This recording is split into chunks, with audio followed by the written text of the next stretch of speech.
It's a mixed performance, to be fair.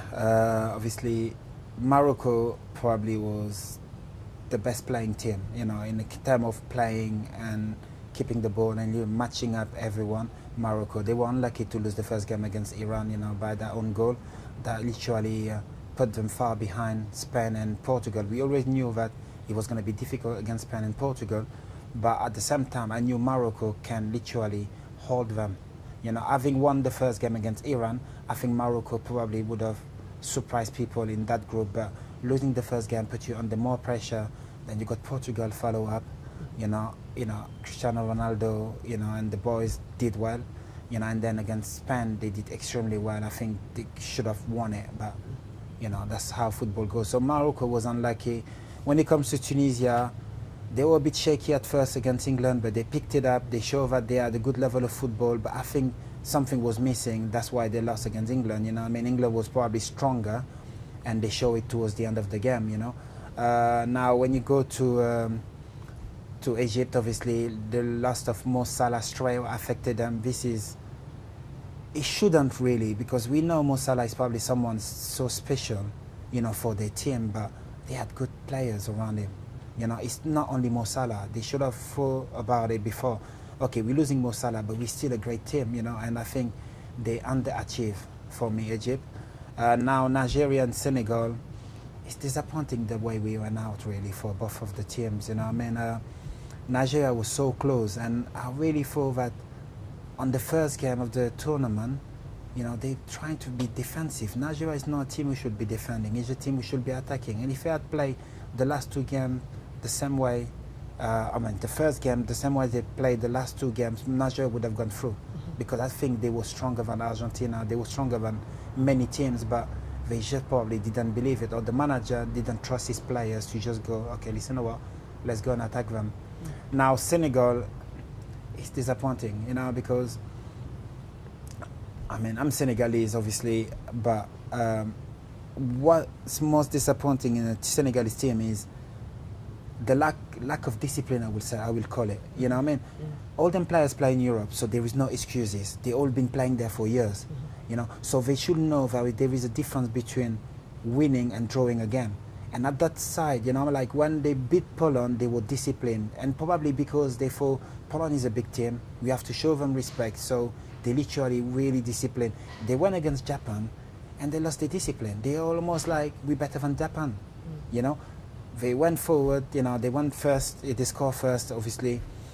Japan came back, they score again, 10 minutes to go. You're going to tell me you can't hold the score, 10 minutes to go? You've done it against Poland.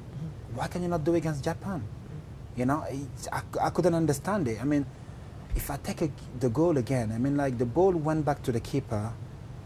The Japanese player closed him down, so he has to hit it as early as he can. He hits it as high as he can. And literally, when the ball ended up in the middle, chested by the Japanese midfielder, when he chested down, you can see there was four defenders, obviously, line up, and only Ganage in front of the guy. But the Japanese were one behind them and about 4 players in the middle of the park. And I'm looking, at that time, you had Cheikh Kouyaté on the pitch, Cherndoi, sorry, and Kouyaté on the pitch. So, 2 holding midfielder. 2 big presence in the national team. With the experience they got playing where they're playing, why were they away from the ball? When the ball went to the keeper and he kicks it and the ball ended up in the middle of the park, how come we got 5 players up there? You had Mane, you had Nyon, you have Sarr, who was obviously the forwards, which I can understand. But what's Kouyaté and Cherndoi doing? Literally, it's 10 minutes to go. We have to close the shop. And just like France did it yesterday. They done it against Belgium. Everyone was there, even Giroud. And this is where we're having a problem in Africa, is the discipline. And then you go to the last game against Colombia. What Ganage, what is he doing? He's standing on the porch I'm on holiday. What's that? Would he do that for Everton? He wouldn't.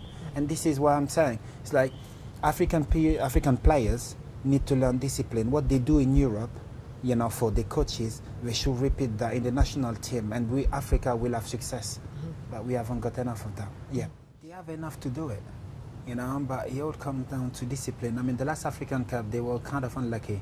They got beat by Cameroon, and literally one of my best friends played for Cameroon, Arno Jones. So I was speaking to him, and before the game, I say, "You guys gonna get absolutely abused today," I mean.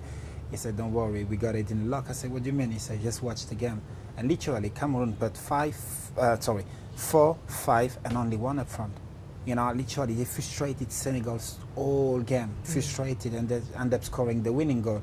And after the game, he said, "I told you." I say, "Why did you do that?" He said, "The manager told us, as soon as we're going to play Senegal," he said, "Listen, we're not going to attack, we're just going to defend, and we will score. We will score. I know we will score, but we have to defend well."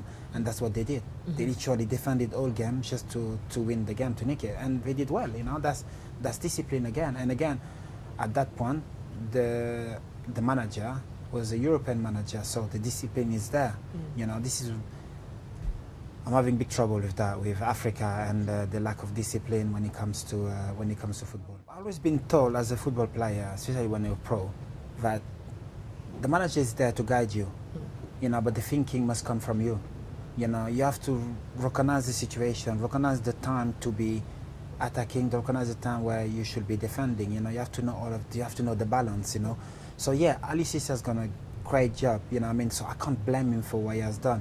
A few people in Senegal call me and say, "Yeah, but he should have asked them to." I say, nobody's around the pitch. We don't know what he told them. We don't know what we told them. At that point, the team knows that we are winning. Let's defend.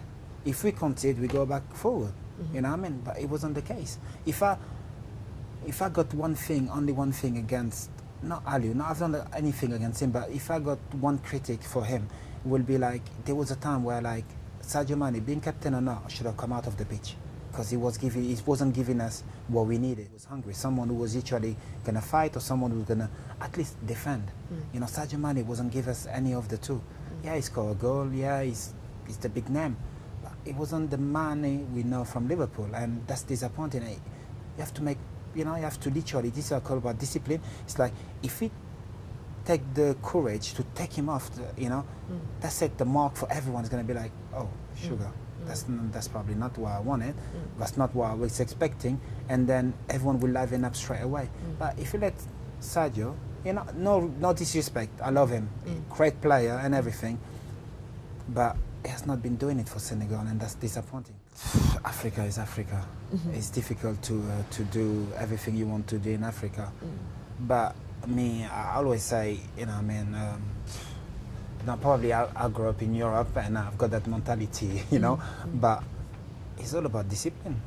I keep saying it. It sounds silly because I keep repeating discipline, discipline, discipline, but it's discipline. It's like in Europe, exactly anything you do wrong will be literally shown to you and will be against you. When you come to Africa, because you're probably a big name, you allowed yourself a bit of, of easiness, like you're taking it easy, or you thinking, it's going to be easy, but no, they all got qualities. All the team, even the players who are playing in Africa, they all got their own qualities, their own abilities, and there is just that line between you and them, where you were lucky enough to cross that line, they weren't lucky enough to cross it, but they were as good as you, but when they come to Africa, the players sometimes just take it too easy, I think, for me. They just think that they can come and cruise because we've done it in Europe, so they can do it in Africa with no problem, but it's not the case.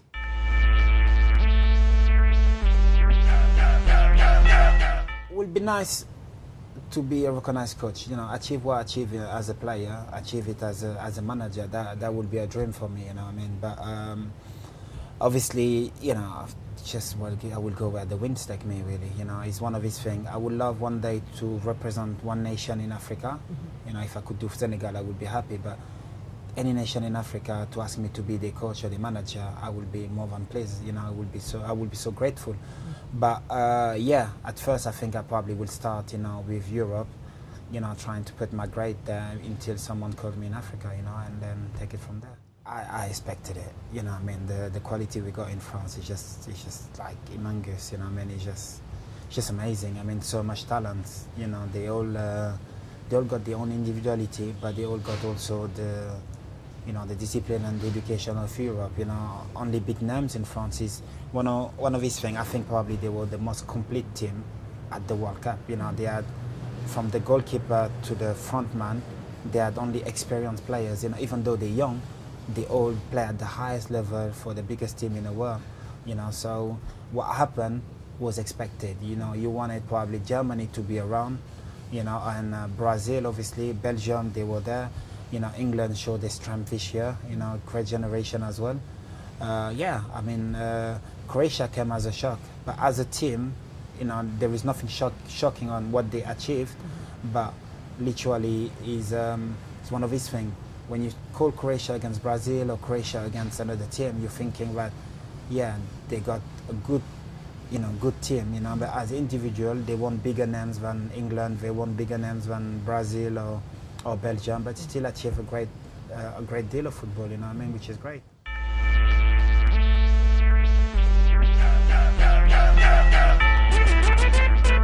That's unfortunately the modern football is people are focusing on names, you know, they literally, yeah, okay, they, I mean, Messi, one of the greatest players in the world, Cristiano, Neymar, they're all good, you know what I mean, but there is so many good players. I mean, Modric, everyone knew him, but no one put him at the same level as Neymar and others, just because it's not that player who give a dream, fancy players or things like that. So nobody, but look what he achieved.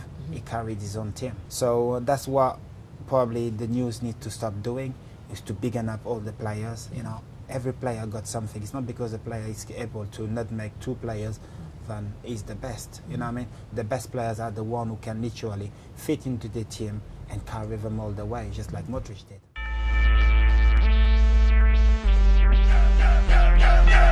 Yeah, we came here. We had obviously we're talking about the World Cup, you know, on Odds-On, and but we are mainly doing some charity work, you know, going to villages, hospitals, schools, you know, and share back with the kids and the people who are literally saw us play but never had the chance to meet us. Yeah, he's just like literally humility, really. You know, it's one of his things. Like, we're so grateful for what we achieved and the lifestyle we had and the way we lived our life and everything, but we sometimes in a bubble, you know, so to be reminded that, yeah, you were in a bubble for times, but this is reality. That's probably the biggest thing in the world for me, you know. It's one of these things. I needed that just to feel African again, you know. I haven't been to Senegal for the last 3 years since I left Turkey. I haven't been to Senegal. I didn't have time really.